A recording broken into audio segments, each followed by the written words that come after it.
I'm doing great. I'm calling in from New York City. Oh, me too. Hey, neighbor. Hi. I'm up in Astoria. I don't know where you are, but Wonderful. I'm uptown. I'm also not too far from you across the bridge. okay, across the bridge. I'll just wave to you out the window. Can you see me waving? Right, a Nice. little left. No, to the left, right there. I'm There sure you you're hilarious. It's great to be go. here. Oh, it's great to have you. Thank you so much for being on the call. So tell me a little. I read a little bit about your bio there, just a sliver. Can you share a bit about telling us a bit about yourself and your career journey? Sure. So I'm Nekpen Osuan Wilson. My career journey to becoming a career coach took me through many sectors. I started my career as an educator doing Teach for America, where I served for 2 years teaching math in Boston. I loved that experience, but quickly realized that the classroom was really an opportunity to start my impact. I then went to serve in New York City public sector, both in the education department and other agencies within the city, and ultimately realized I wanted to do a little bit more with big data, a little bit more with technology, and moved over to finance. I'm now a former tech executive at a large payroll startup and began career coaching really because of my own lived experience, knowing that it can be a challenge for many to navigate the obligations of work, balancing that with your personal life, your family, also your personal goals. And I have the pride of serving my clients as a trusted advisor to support them through the most challenging pivots of their lives, whether that's finding a new job or seeking promotion or seeking to really leverage their skills in a new sector. I love the Power to Fly community. This is like my fifth talk here. I keep coming back. It's an amazing opportunity to really serve this important conversation of how do people find satisfaction at work? What does that look like? How do Hmm. we identify it? And in this particular conversation, I want us to focus on managing up. It is an important skill that we don't often talk about, and you don't really get trained for it. So, Hunter, let's continue to share with folks what we think is important for them to keep in mind as they pivot to new careers and start working with new managers. Yeah, absolutely. And thank you so much for coming back each time. And I'm glad that this is my first time getting to talk with you. So I'm honored to get to be part of the Power to Fly family that gets to chat with Nekpen. So tell me a little bit. Let's zoom out a little bit. So what do you mean by managing up and relationship to managers? Give me a little context here. It's a great question. I get that question often. What does it mean to manage up? I'm supposed to have a manager. The manager tells me what to do, typically. But this concept of managing up is rooted in taking power as an employee to shape your relationship with your manager. A lot of us typically will interview for a job. We're grateful to get an offer. We step into the position and we look to our manager for guidance. And oftentimes, we may need to be the ones providing guidance to where the direction of the role is going. I always say, as a professional, you are hired because you know something very well. You're adding value to that team. Even if you're doing a pivot and you're still onboarding, you still have lived experiences that are valuable to your company that were attractive in gaining that initial offer. They're hiring you for a reason.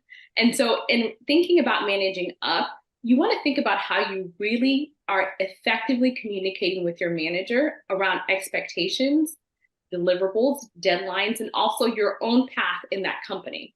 It's an active process. I'll give some practical tips later, but in summary, managing up is the idea that you go to work every day, you spend so much time and effort, you have to show up with some intentionality in that relationship with your Mm, manager.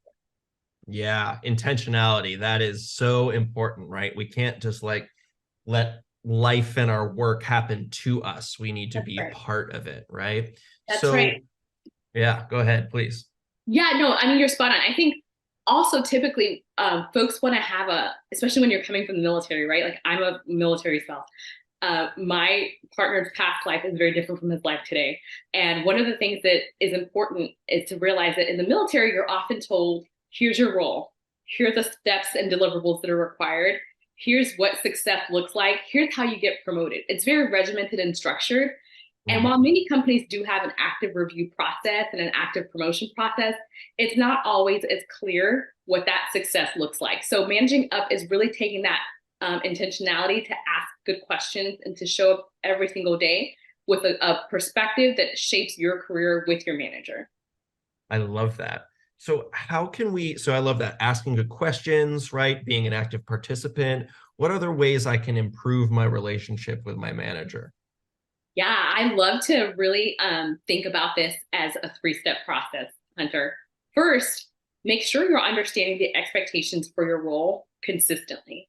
So some of us will Mm, get hired initially with a job description that's pretty clear. You feel you have a good understanding of where the company's headed, where your team is headed, but undoubtedly things will happen that will reshape the priorities of your manager and your team. And so the first active step is to make sure you're always aware of the goals of your position and of your manager.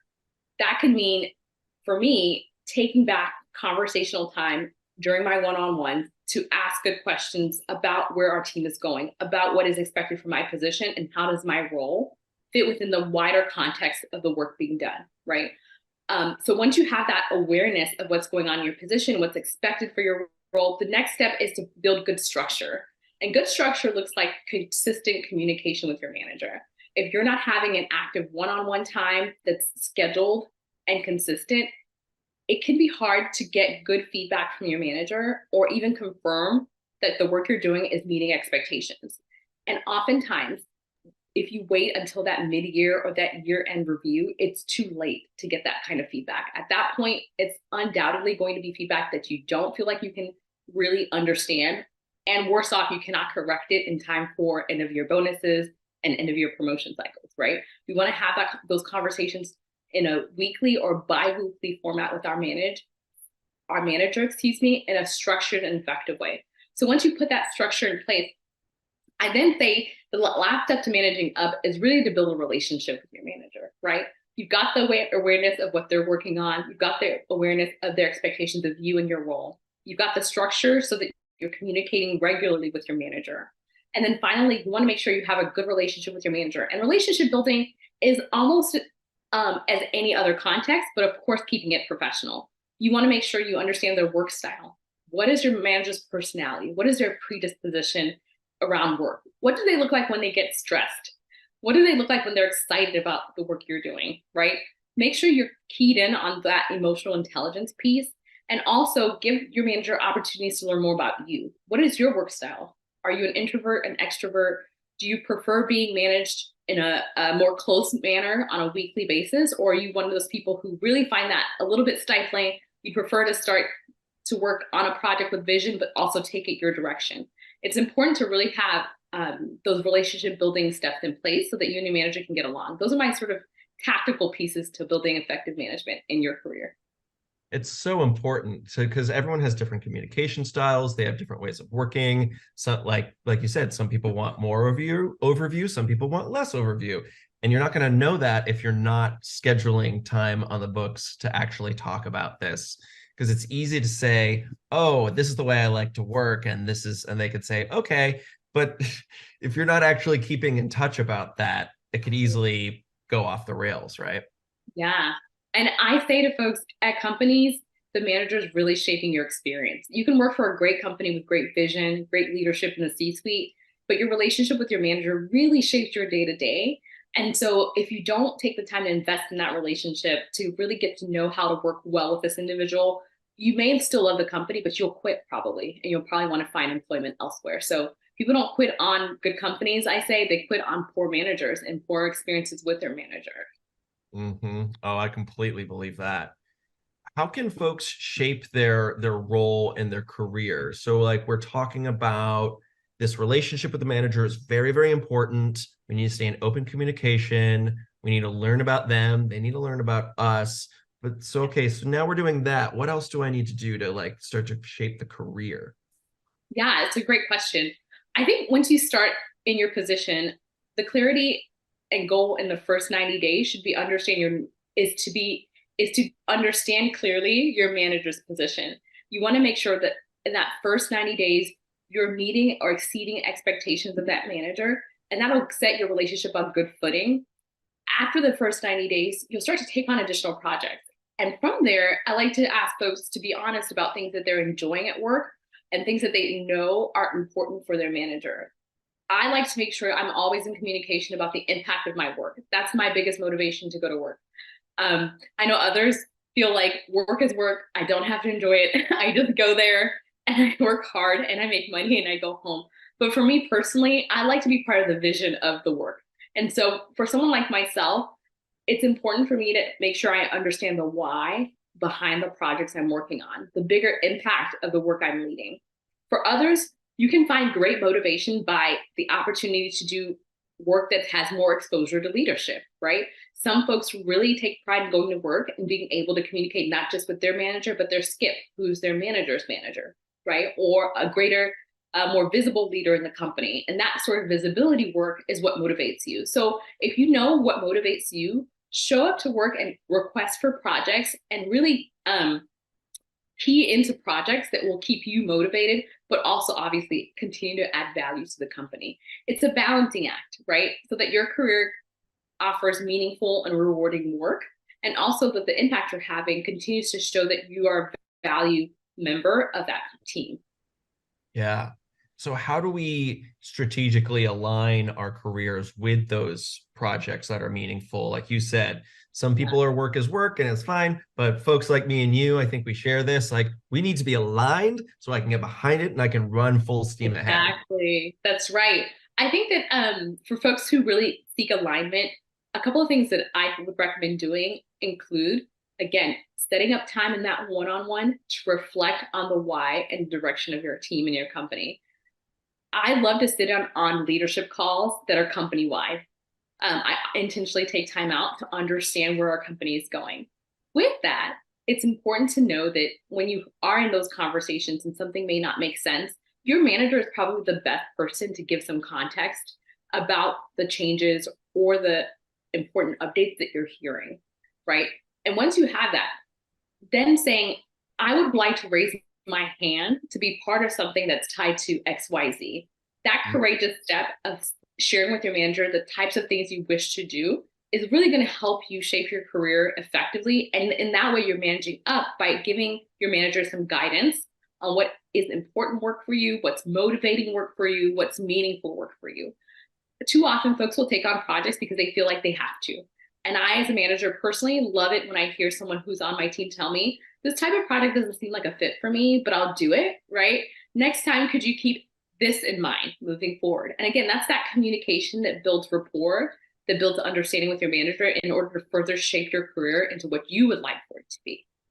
Yeah, those are really, really good tips. So let's talk about some of the harder stuff, right? Or the challenging stuff, right? So this, like everything we're talking about is very, very important. And this all sounds like best case scenario to me, right? Like this all is like, great, everything's good. So what are some of the pitfalls that you think you've witnessed and how can we navigate those? Oh, goodness, Hunter, great question. So when things do not work as desired with your manager, like any other relationship, I think it's important to acknowledge it head on. Mm, Too often, folks will have some tension with their manager or some misalignment with them, maybe even some negative feedback with the manager. And instead of circling back to get clarity and to have a really sincere conversation about that moment, people will just keep going. They'll just say, yep. next project, next line. I don't want to talk about it. It's too uncomfortable. And like with any relationship, sweeping things under the rug can only build a hill so far up, right? At some point, you want to start taking note of things that are consistent types of feedback from the manager or consistent types of experiences with that manager and have a conversation that is healthy, professional, but also direct, right? To say, I've noticed that we keep having tension around X topic. I've noticed that I'm getting feedback around X area of work. You want to be proactive with your manager when things are happening. For those who wait until the manager starts taking note of your poor performance or poor communication with them, you're not going to get escalated to HR. And you want to avoid that. You definitely want to keep things with your manager as much as possible to show sincere effort and sincere communication to improve the relationship. By the time HR gets involved, I will tell folks, HR by default is going to support your manager. And some of the folks on this call have not worked in, civilian life before or corporate life before. HR by default is going to support your manager first. It doesn't really differ the specifics of the case. Yes, they will meet with you to talk about it. Yes, they want to hear your side of the story. But at the end of the day, if your manager is giving certain feedback about you, that is the thing that is going to carry forward as a priority for that company. And that's why managers are in place, honestly. And so if you're having tension and things are not working out, try to have that conversation with your manager about clear next steps to help you improve or to help them improve the relationship with you, and monitor that, I say, actively.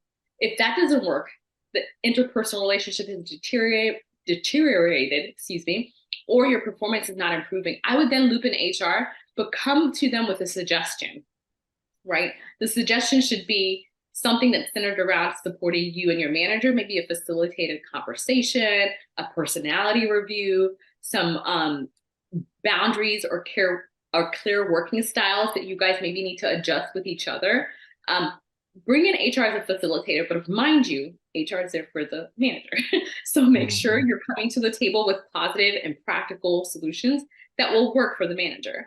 The other opportunity at that point is to maybe realize that this role is not a good fit for you because you no longer get along with the manager.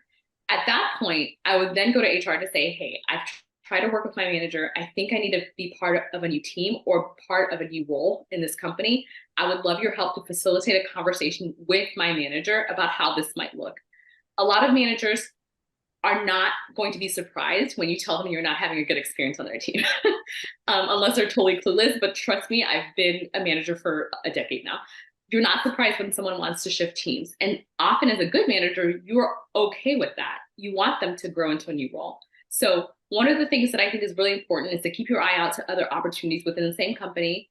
Or, worst case scenario, if you really think that there's not another opportunity in the company, maybe the culture is not a good fit, maybe you're not going to get the sponsorship and support from your manager, then you start to work with a career coach like myself, right? Or someone who's skilled in your sector to find that next opportunity outside of the company. So these are some of the paths you can choose if things don't go well when you're trying to manage up. Yeah, those are so important. There's so much in there. I love, early on you were saying, addressing the elephant in the room, right? And like, do it with respect, do it with kindness. But if we sweep things under the rug, it's just not going to work. And it makes me think of this phrase when if I catch myself doing that and like, why am I trying to avoid something? Because I'm a people pleaser. I like to A describe lot of us myself. are. Yeah, I'm a recovering people pleaser. That's how I like to call myself, right? Right. It's a daily process. There's this line that I love. It's like, I don't know. I think the elephant really ties the room together. And I'm like, am I doing that right now? Yeah, I gotta say it. And it's so I like to important. do, Hunter, when I'm going into a difficult conversation with a manager or someone I really look up to in my company, is I try to rehearse the conversation with someone else first. So I'm hoping everyone out there has someone they feel that they can trust to be vulnerable to, and having an initial conversation to process your own thoughts around that difficult elephant in the room, to maybe get a little bit more specific and clear on what you wish to say, and then get tactical on the types of things you want to make sure you mention, right? So that you're solutions oriented. You're not coming across as you're complaining. You're trying to paint the picture of a more positive way forward. Practicing and debriefing with someone you trust before you have that actual live conversation will make the conversation a little easier and more clear for you, I like to say. Totally, because that way it's not the first time you're saying it, and the first time you say something, at least I'll speak for myself. First time I'm saying something, I can be maybe a little more emotionally connected to Yeah, it. totally. And the second time, I'm like, okay, I got that first one out already, and now I can come in with a slightly clearer head. That's right. That's right. And also, what I like when I have those preliminary conversations is folks will ask me specific, like, what is it that made you feel that way? Or why did Mm, that come across? Because sometimes our emotions are good grounding posts. They're guiding you left and right in the situation. But also, a second or third perspective can really offer some concrete examples that allows your manager to follow you to where you ended up being, right? I like to say managers mhm. are humans too, right? We are driving to results. We have to push the work forward. But also, as a human, we all realize that not everyone feels the same way on the same topic, but understanding where that person is coming from, even though you may not necessarily agree, really helps the relationship moving forward, I think. Yeah, I love that.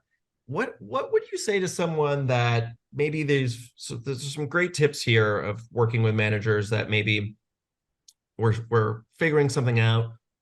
What about the folks that find that the manager's just kind of not interested in these conversations, maybe a little disengaged? How do we navigate that? Oh goodness, that is something that is really a common experience, unfortunately, Hunter. A lot of professionals are coming to me sharing that they feel the manager is not really invested in their career. The manager does not make time for those communications that I'm asking them to have so intentionally. And that can happen. I like to remind folks that a lot of managers become managers because they were great at what they did as an individual contributor, right? Mm, Person's an expert on a topic or an area in the business. They are now maybe seasoned at the company. And so they've been asked to take on a team. They've been asked to coach others along and to really step up in their career. They may not necessarily be the best leader. I'll be honest with you. And so keeping that in mind when you're starting to notice that the leadership qualities of your manager are not meeting your expectations, it's important to really, I think, start to figure out what's best for your interest. I think that there's one or two options here. First is to maybe have a direct conversation with the manager to say, hey, I've been trying to get on your calendar. There's something that's top of mind for me. I really want to have a conversation with you that's different from what we've been having to date.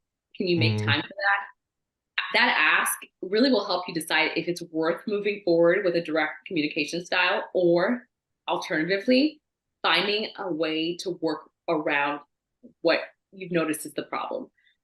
You can either brainstorm different ways of working with this person. I used to have a manager, something would be due a week from now. She would want it 3 days in advance, but she would still give you that week deadline. So I started adjusting my work style to say, I need to have it 3 days in advance of the deadline she told me, because she right, always wanted to have a preview right before the deadline, which is fine. right. I think that's important. That's most managers. Not every manager's like that.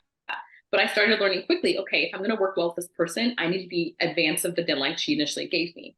Some people might say that's unfair, it's too stressful, but it is an important mechanism to start to adjust to what you're learning about another person in order to make the relationship work, right? This professional relationship.